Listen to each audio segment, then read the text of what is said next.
Today I want to introduce some zils. So zils are a beautiful instrument that we can play along with dancing, also known as finger cymbals. They're heaps of fun.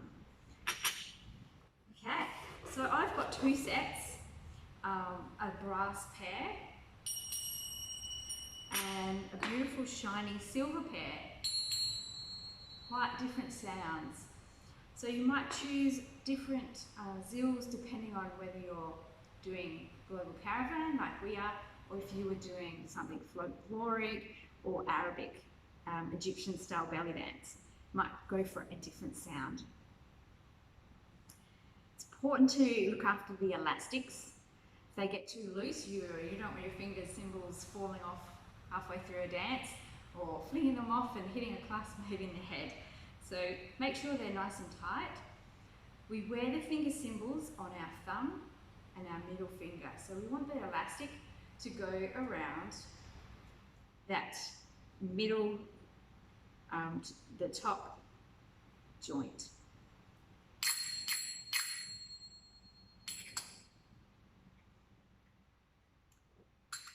So we have them on both hands. And we're going to get a bit ambidextrous to be able to play them with both hands during our song.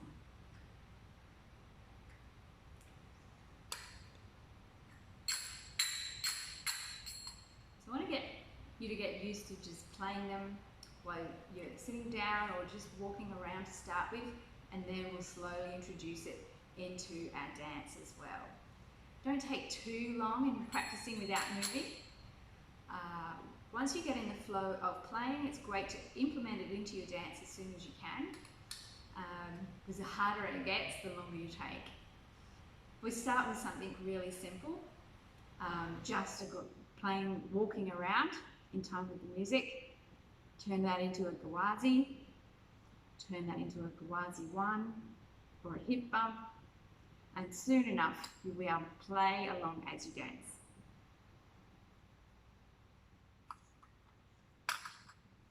So, switch to these so you can hear the different sound as well. So how we play the zils can also make a different sound, not just the type of zil that you have.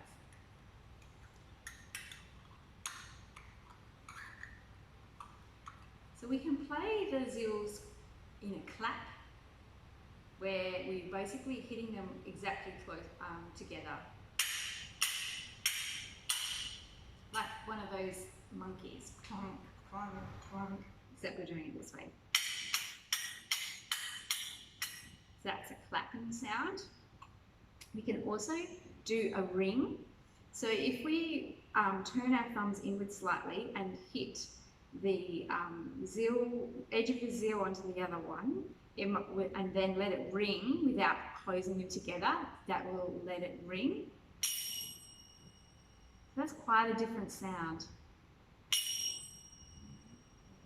tend to use that one more for Arabic and Egyptian style dance rather than tribal, so it's a bit more booming.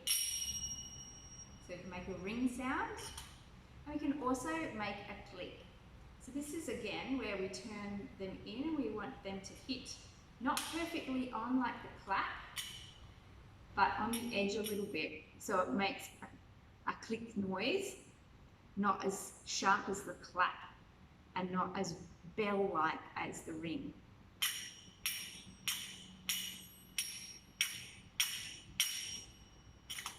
If you hold your fingers onto the zils, it can also affect how much of a ring you get. If you hold none, you get a beautiful ring. You can also put your fingers on top of the zil to muffle that ring and turn that into a click. Beautiful.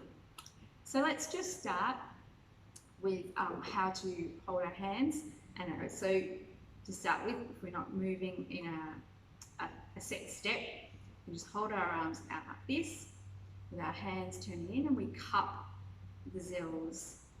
So it's not straight fingers, turn them in slightly so you can get that nice click noise. Hold them out in front of yourself